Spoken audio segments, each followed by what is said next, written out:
Hey everybody, welcome back to another video. Today I'm going to be showing you how to fix a garden sprayer that will spray automatically even without pressing the button. As you can see, my finger is not on the button, and if I start building pressure,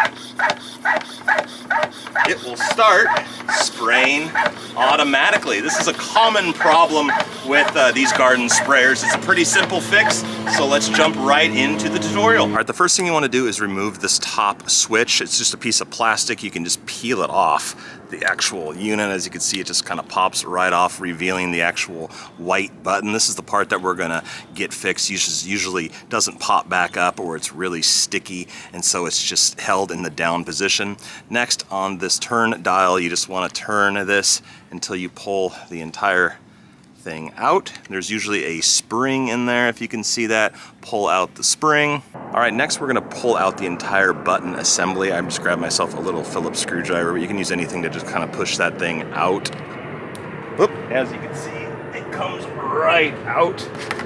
Now, I already know my problem with mine. I recently bought this. As you can see, that should all be one spring, but it got rusted because it wasn't properly lubed, and then it broke. So I'm gonna have to replace this. Yours is hopefully still intact. All right, so I ended up getting a new spring. That was the problem with mine. Hopefully yours is still intact. If not, you can buy these at any hardware store. They're a very common spring. Just try to get one the same length as the one you had. But a lot of the times this just gets gunked up, or the O-rings are cracked, so you might have to replace that. But 9 times out of 10, the biggest thing to do that will remedy the issue is to just use a lubricant and make sure the spring is lubed and doesn't rust and break like mine. I highly recommend this stuff. It's fluid film. It's really stinky, but it's amazing for keeping things from rusting, and it's a silicone-based lubricant, so you can use it on a lot of different devices. I'll put a link below to where you can purchase this on Amazon. All right, so I'm just gonna kind of soak it all with this rust protection lubricant, just like so, and then reinsert just the way we did before with the spring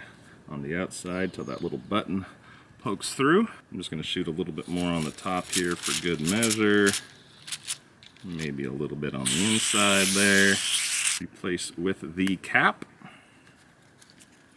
screw it back on. It's always a good test to push this button down and see if it comes back up. As you can see, it comes back up. So that should remedy our issue, and replace with the little cap that we broke off. Pretty easy to turn back on. And as you can see, it ejects like it should. All right, so with any luck, as I pressurize this, you can see it's not spraying anymore, but if I push the button down, we're back in business. So I hope you found this video informative. If you did, please hit that like button, and we'll see you in the next video.